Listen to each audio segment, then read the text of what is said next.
Iti wa mrasebeje fie nra anadwobe no du ko ne no du ene fa meti me ho ase sori ye ewo ho no ma enkonya table sane microphones odidi dwuma no wo mo SS no ye appointment committee no ne nyina ene se na owura kwabna minta kando na samo okujeto ablakwa brason ye wo so mototo ma no na meti me ho ase no sori wo ho. Well, it's chaos. The table have been turned. It's chaos, it's chaos, it's chaos, it's chaos. The table have turned. More microphones are falling to the ground and things have been destroyed. The table has... Enra was sitting at appointment committee ekoya one more to amanfo mampanyin John Romani Mahama bu ndin so nkoda so ya hodo anono eyade se anatoto a ehya ase boko no ekowi ase no na akwakoye to mamento ewo domkuma ena afidom kese no entemu wa bra domkuma no de tu dwase ohwese na emre ekona enipa mieno wondin ene kwabra minta kando ena afi Samuel okujeto ablakwa no anya de se won mo betumi atoto wonano ne senti wontwe enkohye da foforo nanso enam saa semi hunti no anya de se dom kese no ana musifu a wono appointment committee efa no ahogo no agitu musa enam so makasakasa baya wono etu anatoto no ekohye eda foforo ebra basabasa no ema ne muso no eyade sem na hyebedwafo yi won microphones akodra wodidi dwuma no wono esese no table sa wono etena so edidi won dwuma so wono eda ne butu ya table ne nan eye enan no ekowiase no na ne nan akamienu eba ne sa no ema aposifo a wono wo hyebedwafi ebura edan ne mu a na wono hwese adwebere ba nanso no mentimo wasi ekosoa emane musoa na yenim guasesempa. Well, it's surprising to see how honorables are behaving. This is supposed to be a smooth process. They don't even consider all the people who have journeyed from all over Ghana to be here just to support their people. And if honorables are behaving like this, then I don't think we are safe. Wouldn't be free. I can get to 11 hours and I'm the baby. Are they honorable members? Are they honorable members? Are they chewing them at Atomium?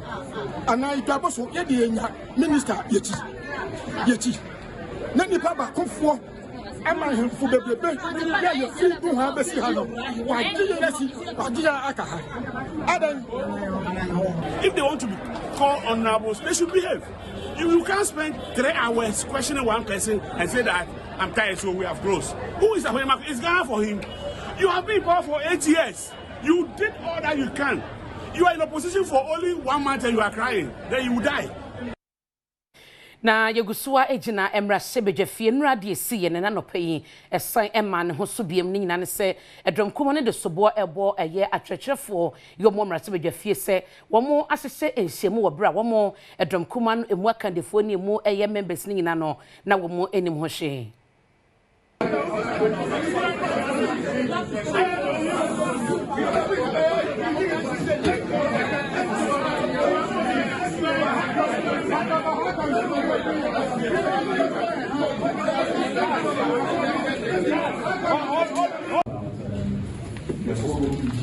And whether we are using the original method in determining the photo.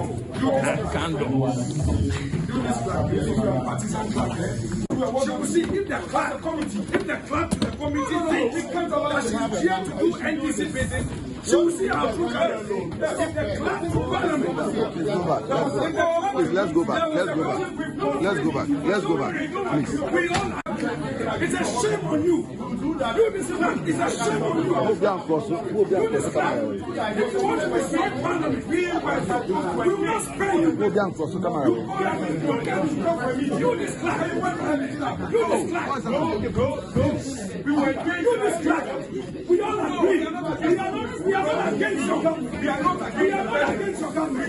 We've been cooperating that we should have a meeting. You should be fair to us for the meeting. You should be fair to us. You should be fair to us. We have helped you. We are ready to help you. Don't mistreat us. Don't mistreat us. The fact that we are minority, don't mistreat us. We have helped you. No opposition ever helped the government to form a government as quickly as possible this time. What else do we do? And you this partisan track. When I was majority leader, you insist that the minority must be heard. Today, you call for a meeting without us. You think we are going to be quiet? And shame on you. Shame on you. We are not fair. No, you don't want to. Dear Koso, Ewa Emra Shebejefie, Eno na Emusensem, and na Parliamentary Network Africa, PN Africa, Wamo Achese Enra Adiesiye, na microphones, any tables ina, Wamo Seseno, and Sa Enfata, so be obefreno, a ye honorable, to Wamo She, Nasa Su, any bind Womunyan Twitchy.